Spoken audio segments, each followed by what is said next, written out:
আজকে আমি তোমাদের সাথে গ্রাম বাংলার সেই পুরনো রান্না ডিম পোড়া ভর্তা রেসিপি শেয়ার করব। প্রথমে দুটো ডিম নিয়েছি, ডিম দুটোর গায়ে ভালো করে কাদা লেপে দিয়েছি। এরপর উনুন ধরিয়ে নিয়েছি আর সেখানেই ডিম দুটোকে পোড়াতে দিলাম। ননস্টিক বসিয়ে দিয়েছি, সেখানে সর্ষের তেল দিয়ে প্রথমে কটা শুকনো লঙ্কা ভেজে নিলাম, তারপর কটা গোটা রসুন, এরপর কটা পেঁয়াজও কুচিয়ে নিয়েছিলাম, সেগুলোও ভেজে নিলাম।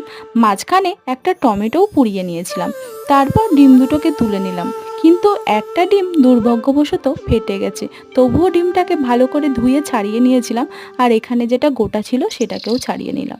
নুন দিয়ে ভালো করে শুকনো লঙ্কাটাকে মুছড়ে নিলাম, তারপর গোটা রসুনগুলোকেও ভালো করে মুছড়ে নিয়ে টমেটো পেঁয়াজ ভাজা দিয়ে ভালো করে ডিম পোড়াটাকে মেখে নিলাম। এরপর ওপরে সর্ষের তেল ছড়িয়ে গরম ভাতে খেয়ে নিলাম। আহা, সে যে কি দারুণ টেস্ট!